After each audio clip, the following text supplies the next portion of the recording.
YouTube, apa kabarnya? Balik ini kan Forhes.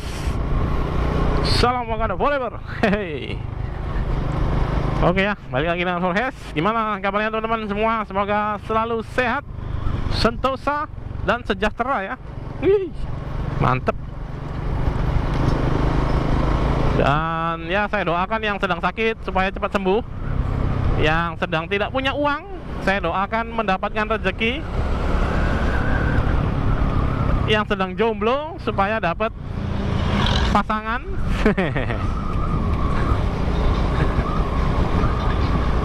Oke, jadi di video kali ini saya kembali akan sharing soal naik motor matic di jalan raya lagi ya. Dan kali ini saya mau memberikan tips-tips untuk pemula, cara meminimalisir terjadinya kecelakaan di jalan raya, khususnya untuk pemula. Nih pemula ya, dengerin ya. Kalau yang udah master, udah jago ya, nonton vlog aja. Vlog saya banyak sekali. Oke, untuk pemula ya. Jadi kalau di jalan raya, supaya nggak terjadi kecelakaan, khususnya pemula. Nah, ini anak-anak sekolah ini harusnya kalau dia nyebrang, kita kasih dia lewat dulu. Nih ya, nih anak sekolah. Tadi kan nyebrang dia lari. Nah, itu harusnya kita kasih jalan dulu, jangan kita malah tambah ngegas gitu ya. Oke, jadi kalau ada orang nyebrang, kasih lewat dulu sebisa mungkin. Kalau dia sudah mau nyebrang sekali ya. Tapi kalau masih di pinggir, masih ancang-ancang, masih ragu-ragu, ya udah kita jalan dulu aja sambil kita klakson misalnya. Terus tipsnya untuk tidak atau meminimalisir lah ya, nggak mungkin nggak terjadi sih. Kitanya udah safety, tiba-tiba orang lain nggak safety, tetap aja ya bisa kejadian yang tidak diinginkan. Oke, tipsnya yang pertama yaitu jalannya, kalau saya sendiri ya pemula, nggak usah kenceng-kenceng, santai-santai saja. Belajar untuk melihat situasi kondisi yang ada di jalan. Jangan cuma ngegas, taunya ngegas seimbang udah bisa, ngegas seimbang udah bisa, enggak. Ternyata di jalan raya itu nggak semudah itu. Kalau ngegas jalan langsung bisa, artinya kamu udah nggak peduli lagi dengan kendaraan yang di belakang, yang di depan, yang di samping, yang di kiri, yang di kanan. Nah, itu ada seninya ya. Jadi melihat situasi kondisi, terutama di jalanan yang cukup ramai padat gitu ya. Nah, ini ada truk molen bos, besar sekali. Terus juga sekali-sekali perhatikan spion. Di kondisi tertentu bahkan harus dilihat dulu ya spionnya ya. Dilirik aja kalau spion, set gitu. Misalnya kalau mau nyalip, atau mau nyebrang, atau mau belok ke kanan, atau belok ke kiri juga bisa.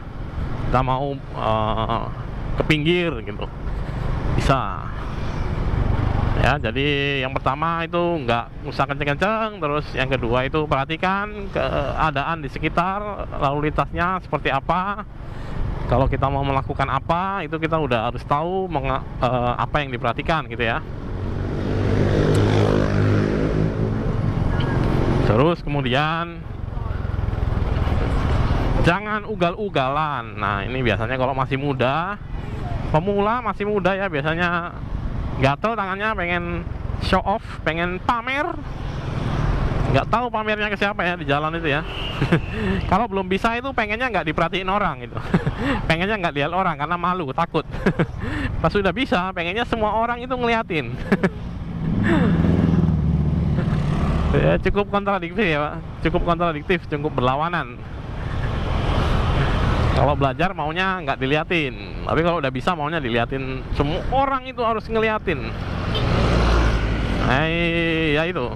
Untuk saya sih nggak perlu ya untuk ugal-ugalan, show off, misalnya willy-willy di jalan, atau ngebut-ngebut, atau jalan zigzag, membahayakan pengendara atau pengguna jalan yang lain. Ya jalannya lurus-lurus aja bos. Nah, kalau kayak gini jalanannya ya masa mesti zigzag-zigzag gitu loh, buat apa? Mesti willy-willy itu buat apa gitu? Nggak ada yang lihat juga, nggak ada yang nonton. Kecuali kamu bikin konten ya, kecuali kalau kamu bikin konten ya itu resiko masing-masing sih sebetulnya ya.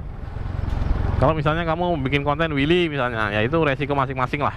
Ya kalau jatuh juga kamu yang berobat, bukan saya yang ngobatin. Tapi alangkah baiknya kalau Willy ya di tempatnya yang sepi, jangan yang lalu lintasnya padat.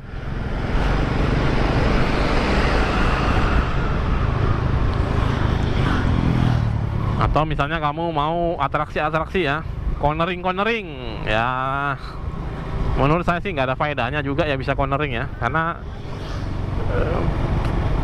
dari misalnya nih setahun 365 hari kamu cornering di jalanan biasa, di jalanan rame padat itu berapa kali sih? Bisa dihitung jari, kecuali kamu corneringnya tiap hari ya. Kamu jalanan seperti ini kamu cornering, nanti ada tikungan lagi, cornering lagi. Jadi setiap saat cornering, kalau nggak cornering nggak berasa naik motornya. Nah itu kalau itu ya lagi-lagi saya nggak menyarankan, karena itu bisa mengganggu untuk pengguna jalan yang lain. Terus apalagi kalau misalnya berboncengan ya berboncengan sewajarnya aja. Kalau misalnya perjalanan jauh ya boncengan 2 orang itu sudah sangat normal sekali. Aduh ini gerimis-gerimis bos ya, jadi boncengan 2 orang sudah cukup normal, pakai helm dua-duanya ya. Kalau jalannya nggak terlalu jauh ya saya juga beberapa kali ngelakuin sih. Kalau misalnya dari komplek ke sana, ke depan sana ya berboncengan 3 orang, 4 orang misalnya. Kalau muat ya gas aja, cuman ya nggak jauh-jauh ya, cuman nganter aja, karena aksesnya di sini nggak ada angkot. Kalau ada angkot sih saya pasti nyaranin naik angkot aja, lebih aman. Oke, jadi itu. Terus kemudian ya perhatikan kalau ada kendaraan ya, nggak usah, kalau prinsip saya sih ini satu ya, nggak usah merasa paling bener lah di jalan itu, nggak usah merasa paling bener. Yang penting selamat sampai di tujuan, itu adalah prinsip nomor 1. Selamat sampai di tujuan. Bisa aja sih kamu bener, misalnya kamu di jalurmu sendiri, tiba-tiba ada misalnya bis atau apa, tiba-tiba dia ngambil seluruh jalan ya. Terus kamu karena merasa bener nggak minggir gitu juga ya. Nggak minggir, itu saya bener ini, dia pasti akan dihukum masuk penjara sekian tahun karena dia salah. Itu juga kalau kamu selamat bos. Kalau kamu nggak selamat bos, apalah gunanya itu semua ya. Misalnya ada kendaraan lain yang ugal-ugalan lah atau apalah, atau nyerobot hakmu sebagai pengendara jalan ya. Itu prinsip yang selalu saya gunakan, yaitu yang penting selamat. Ngapain kita ngotot bener, gua bener nih, saya ada di jalan yang benar, tapi kena giles, gitu bes, besok tinggal nama. Ya jadi itu kalau saya sih prinsipnya seperti itu aja. Yang penting ya kalau naik motor ya selamat sampai di rumah. Kalau misalnya ada hal yang seperti tadi yang ngeselin, yang harusnya kita udah pas gini ya, udah bener ya, itu ngeselin aja sih ya, kita bisa luapinnya pakai klakson atau mungkin sesekali diteriakin aja. Kalau kamu ada nyalinya ya. Kalau kamu orangnya slow, kalem, kalau saya orangnya agak sedikit ekspresif ya, jadi kadang-kadang saya woi gitu. Nah kalau kamu orangnya kalem-kalem ya udah diemin aja atau diklakson aja lah, paling gampang diklakson aja. Oke, saya putar balik dulu di sini. Ini ada apa ini? Kok ramai sekali, ada vaksin lah ini. Oke, saya putar balik di sini. Set.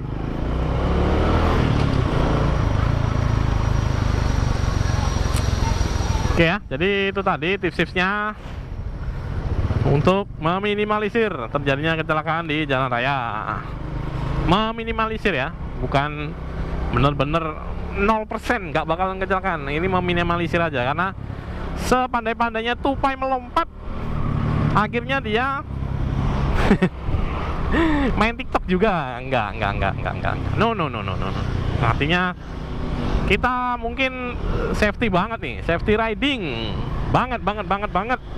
Kita udah pelan-pelan, kita nggak zigzag, nggak ugal-ugalan, jalan pelan-pelan. Di sebelah kiri, sebelah pinggir mungkin ada pengendara lain yang ngantuk ya, misalnya ngantuk, dia nggak ngeliat, atau dia lagi ketiduran di jalan gitu pas ngantuk-ngantuknya, atau dia mungkin lagi mabuk, nggak sadarkan diri.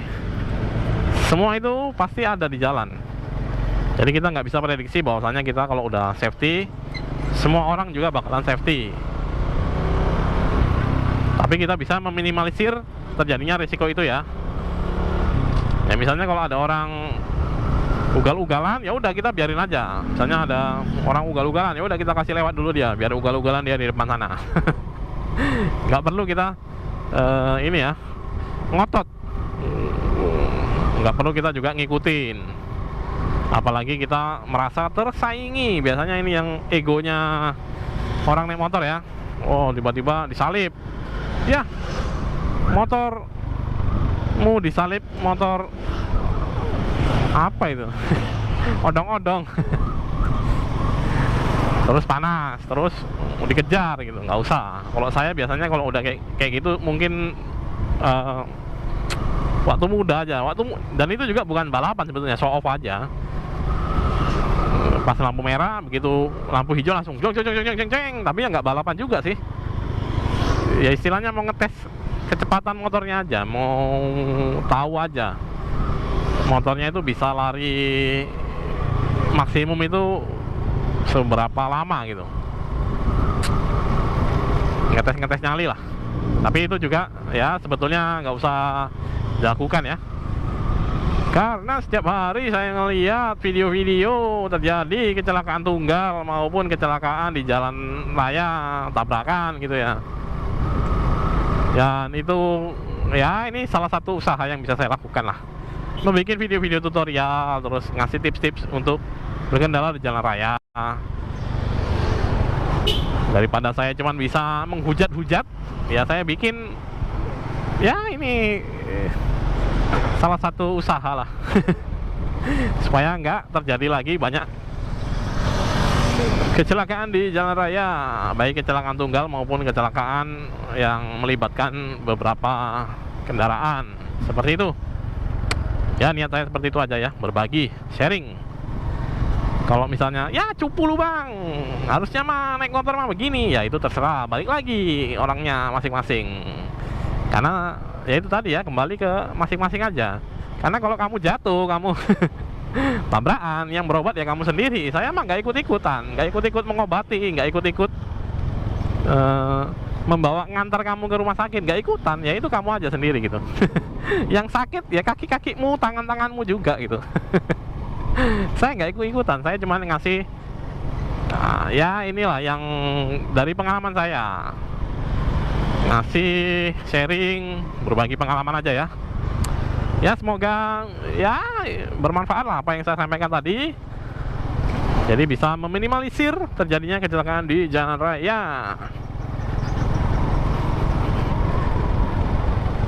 Oke, untuk videonya demikian dulu. Semoga bermanfaat, semoga bisa menjadi informasi yang berguna ya buat teman-teman semua yang pemula, khususnya yang baru belajar naik motor. Gimana sih cara mengendarai motor di jalan raya supaya resikonya bisa ditekan, resiko terjadi kecelakaannya bisa ditekan seminimal mungkin, sekecil mungkin ya. Oke, demikian dulu video kali ini. Terima kasih sudah menonton. Salam Wakanda Forever dan bye bye. Hihi.